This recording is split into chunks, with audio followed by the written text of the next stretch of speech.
நண்பர்கள் கேள்வி கேட்க போறாங்க. Okay, ready. Over to press please. Mic அங்க கொடுங்க சார். நீங்க மேல வரீங்களா? வேணும் சார், மேல வாங்க. வாங்க வாங்க வாங்க ப்ளீஸ். நான் வேணா போட்டோ எடுக்கிறேன், வாங்க. சரி வாங்க,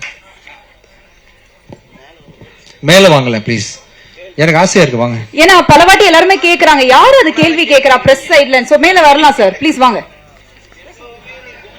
இன்னைக்கு இந்த முகத்தை வந்து உலகத்துக்கே நாங்க காட்டுறோம். பல கேள்விகள் பல லான்ச்ல கேட்கக்கூடிய ரொம்ப முக்கியமான ஒரு நபர் இவரு. என்ன நிறைய வம்புகள்ல மாட்டி விட்ட என்னோட தம்பி இவரு தான். இல்ல நீங்க தானப்பா?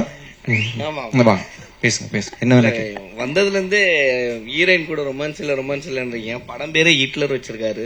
உண்மையிலுமே ஹிட்லர் மாதிரி நடந்துட்டாரா டைரக்டர்? இல்ல, ஹிட்லர்ல வந்து ஃபுல் அண்ட் ஃபுல் ஆக்ஷன்ல போக்கஸ் பண்ணாரு. இனிஷியல் ரொமான்ஸ் கொடுத்தாரு, ஆனா வந்து ரொம்ப இந்த என்ன சொல்றது இருக்கு, ரொமான்ஸ் இருக்குப்பா. தள்ளி தள்ளி பேசுறோம். நானும் அவங்களும் கண்ணா பார்த்து ரொமான்ஸ் பண்றோம். நெக்ஸ்ட் ப்ராஜெக்ட்ல இன்னும் க்ளோஸா ட்ரை பண்ணலாம். உங்களுக்கு வேணுமா அந்த மாதிரி? சரி, ஓகே. இதுல ஆக்சுவலா ஹிட்லர்ல அந்த சொஸ்திக் அந்த கன் எல்லாமே இருக்கு. இது கம்யூனிசம் படமா இருக்குமா? இல்ல, ஒரு கெட்டவன், அந்த கெட்டவனுக்கு ஒருத்தன் வந்து கெட்டவனா தெரியறான் அப்படின்னா அவன் யாரு? அவன் நல்லவன். கெட்டவன் பார்வையில ஹீரோ ஹிட்லரா தெரியறான். ஹிட்லர் மாதிரி வந்து கெட்டவனை வந்து டெரர் காட்டுறான். அதனால வந்து ஹிட்லர் பேர் வச்சிருக்காங்க. இப்ப நீங்க மேடையில பேசுறது பாத்தீங்கன்னா ஆல்ரெடி நடிகர் சங்கத்துல வந்து புகார்ல மாட்டினா 5 வருஷம் தடன்னு சொல்லியிருக்காங்க. சோ அத பத்தி என்ன நினைக்கிறீங்க? என்ன புகார்ல மாட்டினா?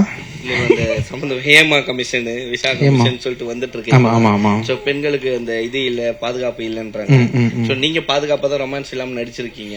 இல்ல, படத்துக்குன்னு தேவைப்பட்ட அளவுக்கு பண்றோம்ப்பா. ஆக்சுவலா படத்துக்கு வந்து டைரக்டர் என்ன சொல்றாங்களோ அதை பண்றோம். வேற ஏதாவது முடிஞ்சா நீங்க ஏதாவது சஜஸ்ட் பண்றீங்களா? நாங்க எப்படி பெண்களை பாதுகாக்கலாம்னு சொல்லிட்டு?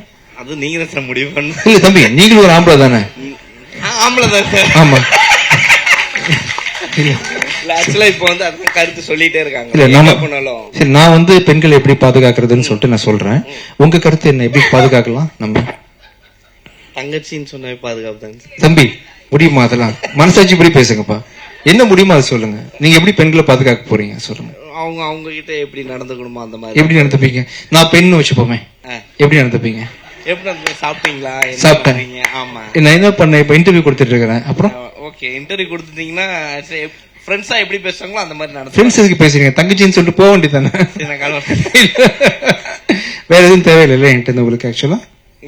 இல்ல, பெண்ணா வந்து நிக்கிறேன் இல்லையா? சாப்பிட்டீங்களான்னு கேட்டீங்க, சாப்பிட்டேன்னு சொல்லியாச்சு. வேற என்ன கேட்டீங்க ஆக்சுவலா? அடுத்தது என்ன ப்ராஜெக்ட் பண்ண போறீங்க? அடுத்தது கூட பண்ணிட்டு இருக்கீங்க. நான் வந்து சுதாரிப்பா அண்ணான்னு பேசிடுறேன் இனிஷியல்ல இருந்து. இப்பெல்லாம் பெண்கள் அப்படிதான் பேசுறாங்கல்ல, தன்னை பாதுகாத்துக்கிறதுக்கு. உங்களை மாதிரி பசங்களை பார்த்தா, வாலிபர்களை பார்த்தா எடுத்த உடனே அண்ணான்னு சொல்லிடுறாங்க. இன்னைக்கு ஆங்கர் மேல என்ன கோவம் தெரியல வச்சு இன்னைக்கு செஞ்சு. சோபனா என்னோட பெஸ்டி. ஆக்சுவலா நம்ம ஜாலியா பேசிக்கிட்டேன், வேற ஒண்ணு இல்லப்பா. அதே போல இப்போ வர நீங்க சொன்னீங்க சமீபத்துல நாங்க ப்ரமோஷன் பண்ணிட்டு இருக்கோம்னு சொல்லிட்டு, அந்த ப்ரமோஷன் பண்றீங்க, இங்க நிறைய கேமராஸ் இருக்கு, இவங்களுக்கு எல்லாம் ஏன் கொடுக்க மாட்டீங்க? கொடுத்துட்டு இருக்கேன். இது உங்களை கூப்பிட்டு வச்சு பேசிட்டு இருக்கோம். எல்லாரையும் வர வச்சு பேச போறேன். நீங்க எல்லாரும் இங்க வர போறீங்க. இங்க இருக்கவங்க நிறைய பேர் அதை நோக்கி தான் வந்துட்டு இருக்காங்க. ஆமா ஆமா. சோ அதனால இங்க இருக்கவங்களையும் கூப்பிட்டு கொஞ்சம் கன்சல்ட் பண்ணி இன்டர்வியூ எடுங்க அப்படின்னு. ஏன்னா பெரிய ஹீரோக்களை வந்து இவங்க கூப்பிடறது இல்ல நீங்க அப்படி. இதோ இப்போ கூப்பிட போறேன். உங்களை வச்சே நீ யாரெல்லாம் கூப்பிடணும்னு சொல்றீங்களோ எல்லாரும் கூப்பிட போறேன். நேத்து ஒரு 8 சேனல், முந்தானத்து ஒரு 8 சேனல், 16 சேனல் வந்து ஹிட்லர் படம் ஓடுறதுக்காக கொடுத்துருக்கோம் இன்டர்வியூ. இப்ப யாரை கூப்பிடலாம் சொல்லுங்க? நீங்களே கூப்பிடுங்க. நீங்க யாரு வேணாலும் கூப்பிடுங்க. உங்களுக்கு பிடிச்ச யாராவது பொண்ணு சொல்ல முடியாதுல்ல. யாராவது ஒருத்தர் உங்களுக்கு யாரு பிடிக்கும் கூப்பிடுங்க. யாரு ரொம்ப கஷ்டப்படுறவங்க, யாரு ரொம்ப நாள் இன்டர்வியூ எடுக்காம தவிக்கிறாங்கன்னு சொல்லுங்க. நிறைய பேர் இருக்காங்க. ஒருத்தர் யாராவது ஒருத்தர் கூப்பிடுங்கப்பா, நான் பேசிடலாம். அப்படி ஒரு நேம் சொல்லுங்க. யாராவது ஒருத்தர் சொல்லுங்க. மோகன் இருக்காரு. வாங்க சார், மோகன் சார் வாங்க. வாங்க வாங்க மோகன் சார் வாங்க வாங்க வாங்க ப்ளீஸ் மேல வாங்க. என்ன அவர் ஹாய்ன்றாரு, உங்களை கூப்பிடுறாங்க சார். ஹாய் அப்படின்றாரு. மைக் தேங்க்யூ வாங்க வாங்க. என்ன செஞ்சிட்டு இருந்தாரு? சி தம்பி, நான் செய்யற மாதிரியா இருக்கு. எவ்வளவு அன்பா பழகுறேன், என்ன அன்பா பேசிட்டு இருக்கேன். தம்பி, இது உண்மை மனசு சொல்லுங்கப்பா. இல்ல உண்மைதான் சார். சரி சரி, வணக்கம். வணக்கம். எல்லாரையும் வந்து ஜிவி சார் வச்சு செய்வார், ஏன் ஸ்டேஜ்ல அவரை வச்சு செஞ்சீங்க? சி ஆக்சுவலா என்னன்னா, என் மைண்ட் ஃபுல்லா என்ன இருக்குன்னு ஓப்பனா சொல்றேன். எப்படியாவது பண்ணி இந்த ப்ரொடியூசரை காப்பாத்திடணும். அதை தவிர்த்து எனக்கு எதுவுமே இல்லை. ஒரு குட்டிக்காரன் அடிக்கணும், ஏதாவது ஒண்ணு பேசணும். இது என் ப்ரொடக்ஷன் கிடையாது. இதுல உள்ள எதுவா இருந்தாலும் அது ராஜா சார் தான் பொறுப்பு. பின்னாடி டிஸ்பிளே வேற ஒர்க் ஆகல. ஒருவேளை ஒர்க் ஆச்சுன்னு சொன்னா ஹிட்லர் தெரிஞ்சிருக்கும்.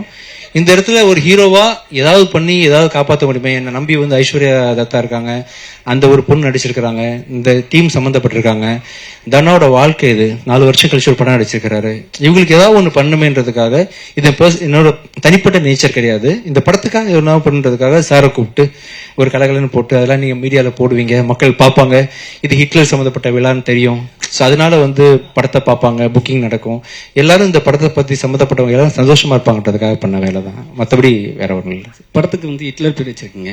உண்மையான ஹிட்லருக்கு வந்து ஒரு புகழ் ஒன்று பிடிக்கும், அவருக்கு புகழ் பிடிக்கும், வெற்றி பிடிக்கும். அதே மாதிரி விஜய் ஆண்டனிக்கு வந்து கிசு கிசு பிடிக்கும். இந்த ஹிட்லருக்கு என்ன பிடிக்கும்? இந்த ஹிட்லருக்கு ஒண்ணு இல்ல, தனாவோட சொன்ன இல்லையா, ரொம்ப அருமையான டைரக்டர், ரொம்ப அருமையான ப்ரொடியூசர், இவங்களோட வெற்றி எனக்கு பிடிக்கும், இந்த அவங்க ஜெயிக்கணும், அவங்க வெற்றி எனக்கு பிடிக்கும். இந்த படத்தை பொறுத்த வரைக்கும் எனக்கு இந்த மொமெண்ட்ல என்னோட தேவையில்லாம 27 செப்டம்பர் மாசம் ரிலீஸ் ஆகக்கூடிய என்னோட படம் வெற்றி அடையணும், ஓடணும், அதுக்குரிய தகுதி அத்தனையுமே இந்த படத்துக்கு இருக்கு, எல்லாரும் நல்லா இருக்கணும், அவ்வளவுதான். சார், லாஸ்ட் படம் வந்து இப்போ வந்து ஒரு படம் ரிலீஸ் பண்ணணும் போது ரொம்ப கஷ்டப்படுவாங்க ஆக்டரும் சரி டிஸ்ட்ரிபியூட்டரும் சரி யாரா இருந்தாலும் சரிங்களா. ஆனா வந்து திடீர்னு ஒரு ஸ்ட்ரகிள் வருது, ஒரு படத்தை வந்து ரிலீஸ் பண்ணிட்டாங்க, அந்த இடத்துல வந்து ஒரு ஸ்ட்ரகிள் வருது, அப்படி எப்படி சார் நீங்க ஹேண்டில் பண்றீங்க? லாஸ்ட் படம் உங்களுக்கு ஒரு பெரிய பிரச்சனை வந்தது, ஃபர்ஸ்ட் ஷோவே பிரச்சனை வந்தது, எப்படி நீங்க ஹேண்டில் பண்ணீங்க அது? இல்ல அது முடிஞ்ச வரைக்கும் எவ்வளவு தூரம் முடியுமோ, இப்போ நீங்க ஒரு ஆக்சிடென்ட் ஆகி கீழே விழுந்து கிடக்குறாங்க, நீங்க எப்படி ஹேண்டில் பண்ணுவீங்க? எல்லாருக்கும் ஒரு மனுஷங்க தூக்கி விடுவோம் இல்லையா, அந்த மாதிரி முடிஞ்ச வரைக்கும் நம்ம அந்த துறையில இருந்துகிட்டு அதுக்கு என்ன செய்யணுமோ அதை பண்றோம், அவ்வளவுதான்.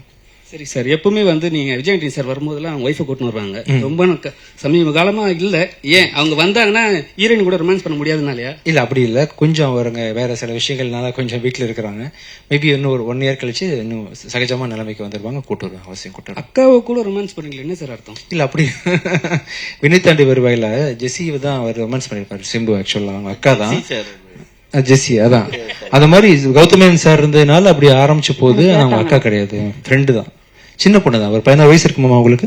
ஐயா விட்டுருங்க ஐயா, எதுக்கு இத்தனை கேமராஸ போட்டுட்டு ஐயா, உங்களுக்கு ஓகேவா, ஹாப்பி ஆயிடுச்சா?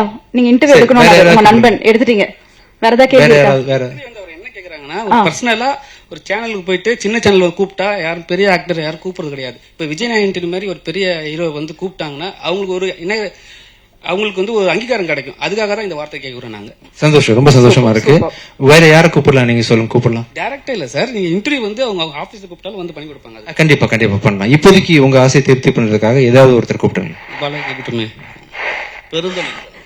பெருந்தொச்சி வாங்க சார்.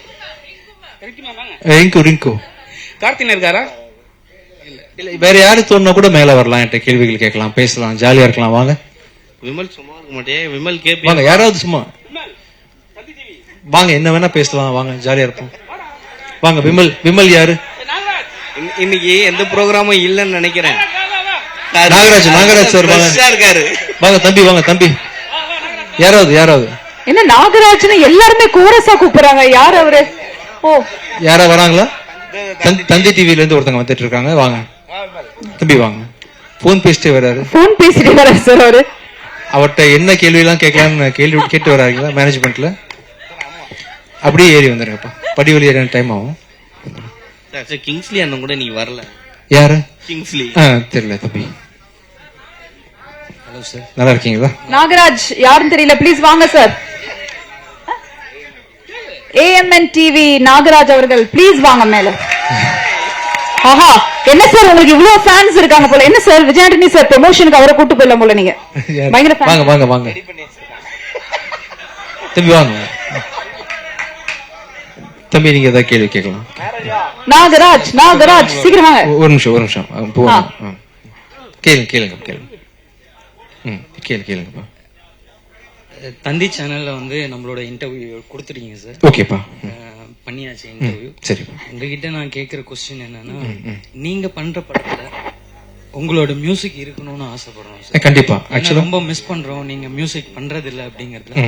இந்த படத்துல ஒரு சாங் நீங்க மியூசிக் பண்ணிருந்தாலும், ஒரு சாங் பாடி இருக்கேன் மெர்வின்காக. ஆக்சுவலா அந்த பாட்டு மியூசிக் பண்றேன். இந்த படத்துல வந்து இன்னொருத்தங்க மியூசிக் போட்டோம் இல்லையா, நம்ம அடுத்த படம் வந்து லியோ ஜான் பால் டைரக்ஷன்ல டிசம்பர் ரிலீஸ் ஆகுது.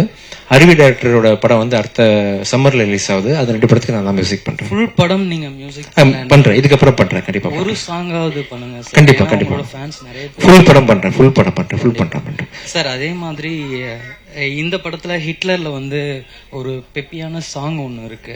ஆமா, அந்த சாங்ல வந்து பாத்தீங்கன்னா ஒரு ஹீரோயின் மேல நோட்டு எல்லாம் தூக்கி போட்டு ஆடுற மாதிரி என்ன பாட்டு இப்போ ஐஸ்வர்யா பண்ண அந்த பெர்ஃபார்மன்ஸ் ஆமா ஆமா ஆமா நீங்க வந்து நிறைய நல்ல படங்கள் கொடுத்துட்டு இருக்கீங்க, நல்ல கருத்துள்ள படங்கள் கொடுத்துட்டு இருக்கீங்க.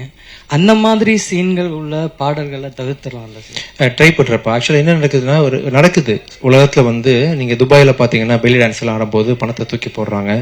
அப்ப தூக்கி போடுறவன் கெட்டவன் பாரு, இந்த மாதிரி கெட்டது செய்யறான் பாரு அப்படின்னு அந்த கெட்ட விஷயத்த காட்டினாதான் நல்ல விஷயத்த காட்ட முடியும். இப்படி போடாதீங்கன்னு சொல்றதுக்கு படத்துல ஒரு சீன் வச்சு போட்டு தானே அவனை வில்லனாக்க முடியும். அப்படி ஒரு சீனாக தான் இருக்கும். தேவையான லெவல்ல தான் சோஃபார் இந்த படம் ஃபுல்லா எடுத்திருக்காரு. நீங்க படம் பார்த்தப்போ உங்களுக்கு தெரியும். ஆக்சுவலா கண்டிப்பா தேங்க்யூ ஸோ மச். தேங்க்யூ. எனக்கு ஒரே ஒரு கொஸ்டின் கேட்கணும். ஆக்சுவலா விஜய் சார் வந்து இந்த சினிமா விட்டு லாஸ்ட் மூவி அதை விட்டு கிளம்புறாரு அப்படின்னு சொல்லிட்டு எல்லா ஃபேன்ஸ் வந்து எல்லாருமே நடிகர் எல்லாருமே கொடுத்துட்டு இருக்காங்க. சோ நீங்க என்ன சொல்ல வரீங்க அவரு சினிமா விட்டு போறத பத்தி? இல்ல, நல்ல கலைஞர், நிறைய திரையர்களை நிரப்பிட்டு இருக்கிறாரு. அவங்களுக்கு பெரிய ஃபேன் ஃபாலோவிங் இருக்கு. தொடர்ந்து நடிக்கணும். பட் அவர் நினைச்சிருக்க விஷயத்த பண்ணிட்டு நடிக்க முடியாது இல்லையா? ஒருவேளை ஜெயிச்சிட்டாருன்னா நடிக்க வாய்ப்பு கிடையாது. ஸோ அதனால காலம் தான் பதில் சொல்லணும். எனக்கும் என்ன நடக்க போகுதுன்னு தெரியல, வெயிட் பண்ணிட்டு இருக்கேன். தேங்க்யூ. அவ்வளவுதானா? வாங்க வாங்க, மேல வாங்க மேல வாங்க. உங்க லைஃப்ல வந்து ஹிட்லர் யாரு? என் லைஃப்ல ஹிட்லரா? இந்த படத்துல நான் தான் ஹிட்லர். இல்ல, உங்க லைஃப்ல பொறுத்த வரைக்கும் எத்தனையோ மூவி நீங்க பண்ணிருக்கீங்க. மூவிக்கு வெளியவும் பண்ணிருக்கீங்க, உள்ளேயும் பண்ணிருக்கீங்க, உங்க லைஃப்லயும் பண்ணிருக்கீங்க. சோ உங்க லைஃப்ல வந்து ஹிட்லர்னா அவங்க வந்து ஹீரோவா வில்லனா? இல்ல, பேரு தான். இப்ப ஆண்டனின்றது மார்க் ஆண்டனி வந்து பாஷால வந்து வில்லன், நான் வில்லனா? ஒரு பேர் வந்து அந்த பேரையே வந்து காலி பண்ணிடுறது இல்லையா? நிறைய பேர் உலகத்துல ஹிட்லர் வாழ்ந்திருக்காங்க. அதுல ஒரு வீணா பண்ணவன் இந்த ஹிட்லர் ஆக்சுவலா. இன்னொன்னு, ரிவ்யூ பொறுத்த வரைக்கும் எல்லாருமே ரிவ்யூ பண்றாங்க, மீடியா பீப்புள் ரிவ்யூ பண்றாங்க. சோ சோசியல் மீடியால பொறுத்த வரைக்கும் வந்து ரிவ்யூக்கு வந்து நீங்க வந்து ஒரு சில ரிவ்யூவர்ஸ் வந்து நீங்க பண்ற தப்புன்னு நீங்க சொல்லிட்டீங்க. ஆமா, தப்பு பண்ணும்போது மட்டும் தப்புன்னு சொல்றேன். சோ ஹிட்லரே ரிவ்யூ பண்ணுவாங்க. ஆமா. சோ உங்களுடைய பாயிண்ட் ஆஃப் வியூல ஒருத்தங்க ரிவ்யூ பண்றது ரிவ்யூவா இருக்கணுமா, ஒப்பீனியனா இருக்கணுமா? அவங்க ஒப்பீனியனா இருக்கணும், ரிவ்யூவா இருக்கணும், எப்படி வேணா இருக்கலாம். இன்னொருத்தர் வாழணும், நம்ம எல்லாம் சந்தோஷமா அந்த உலகத்துல கடந்து போகணும், ஜேர்னி நல்லா இருக்கணும், ஒருத்தர் சப்போர்ட் பண்ணுன்ற நோக்கில இருக்கலாம், தப்பு இல்ல. ஆமா சார். இந்த படம் வந்து ஆடியன்ஸ் பொறுத்த வரைக்கும் எப்படிப்பட்ட படமா இருக்கும்? உங்களுடைய கேரியர் பொறுத்த வரைக்கும் எப்படிப்பட்ட படம்? ரொம்ப முக்கியமான படமா இருக்கும், கமர்ஷியல் படமா இருக்கும். நம்பி வந்து ஹிட்லர்ன்ற படத்தை வந்து 27th ரிலீஸ் ஆக போது தியேட்டருக்கு வருவாங்க. வர்ற யாருமே டிசப்பாயிண்ட் ஆகாம கண்டிப்பா திருப்பி போவாங்க. இது வந்து மூவியோட ப்ரமோஷனுக்கு நான் கேக்குறேன். சோ அவுட் ஆஃப் மூவி தான். அவுட் ஆஃப் மூவி கேமரால கேப்பீங்களா? இல்ல, உங்ககிட்ட கேக்குறேன். சரி. சோ விஜய் சாரோட மாநாடு வந்து இண்டஸ்ட்ரியே போற மாதிரி ஒரு தகவல் இருக்கு. நீங்க விஜய் சார் கிட்ட மாநாடுக்கு வந்து போகக்கூடிய வாய்ப்புகள் இருக்கா? எனக்கு அவ்வளவு அரசியல் அறிவு கிடையாது. அரசியல் இல்லாம நான் விஜய் சார் மாநாடுனா அரசியல் தான். விஜய் சார் கூப்பிட்டாங்களா? விஜய் சார் உங்களை கூப்பிட்டாங்களா? போகிறதுக்கு வாய்ப்புகள் இருக்கா? ஃப்ரெண்டு தானப்பா, வாய்ப்புகள் இருக்கு. விஷால் கூப்பிட்டாலும் போவேன். இல்ல, விஷால் சார் ஆரியா மாநாடு வச்சாலும் போவேன். இல்ல, நீங்க கூப்பிடுறீங்களா மாநாட்டுக்கு வர்றேன். Vijay sir Riya, you have any plan to maanadu? Kingsley கூப்பிட்டாலும் போவேன். விடுங்கப்பா, விடுங்க சார். நீங்க ஃபர்ஸ்ட் மாநாடுனா என்னன்னு ரியாக்கு எக்ஸ்பிளைன் பண்ணணும் இல்லையா? என்னப்பா? ப்ளீஸ் கம் டு மா. சொல்லிட்டாங்க. ஓகே, அதை விட்டுறலாம். Last question sir. லாஸ்ட் நான் கேட்டேன், நீங்க அதை விட்டீங்க. என்னன்னா, எந்த ஒரு தனி மனிதனுக்குமே வந்து கிசு கிசு பேசினாவும் சரி, பேசினா பிடிக்கும், அவங்க மேல கிசு கிசு வந்தா பிடிக்காது. ஆனா நீங்க எல்லா மேடையிலயும் வந்து கிசு கிசு எழுதுங்க, சொல்லுங்க. என்ன ஒரு காரணம் சார்? ஏன் பண்ண மாட்டேங்கிறீங்க? காரணம் சொல்லுங்க. நான் இவ்வளவு கேக்குறேன் சார். கிசு கிசு உங்க மேல இல்லனால தான் பண்ண முடியல. எல்லாரும் கண்டிப்பா பண்ணிட்டு ட்ரை பண்ணுங்க. ஒரு மனுஷனுக்கு தப்பு இல்லாம இருக்குமா? அப்படின்னா சொல்லிட வேண்டியதுதான். இப்போ 2-3 பேரை வந்து ஒரே மேடையில வந்து லவ் பண்ணிட்டீங்க. சிச்சி, அது ப்ரொடியூசருக்காக பண்ணேன். இந்த ஹிட்லர் படத்தை ப்ரொமோட் பண்றதுக்காக நான் பண்ணேன். இன்னும் 4 பேர் கூட பண்ணுவேன், கூப்பிடுவாங்க. சரி, இன்னொன்னு கேட்டேன் சார். கிசு கிசு கேட்டனால இது கிசு கிடையாது. ஒரு டைரக்டர் ஒரு விஷயத்த சொல்றாரு, ஆனா விஜய் ஆண்டனி சார் மட்டும் வித்தியாசமா பண்றாரு. ஏன் என்ன பண்றாங்க? ஒரு டைலாக் சொல்றாங்க, அந்த டைலாக்கே நீங்க வந்து மாத்தி அவர் வந்து ரொம்ப ஸ்டைலா சொன்னாரு, இன்னும் பொய்டிக்கா சொன்னாரு. அது உங்களுக்கு வரும், எனக்கு வரல. அதனாலதான் ரொமான்டிக் படம் பண்ணல. நெக்ஸ்ட் டைம் நான் வந்து கண்டிப்பா இம்ப்ரோவைஸ் பண்றேன். இந்த வரைக்கும் மட்டும். தம்பி, என்ன மாட்டி விட்டது போதுமா? வேற ஏதாவது பிளான் வச்சிருக்கீங்களா? தேங்க்யூ. ரொம்ப நன்றி. இந்த படத்தை நீங்க அவசியம் வந்து வர செப்டம்பர் மாசம் 27 பார்க்கணும். படம் கண்டிப்பான கமர்ஷியல் படமா, உங்களை எல்லாரையும் திருப்தி படுத்துற படமா நிச்சயமா இருக்கும். தேங்க்யூ.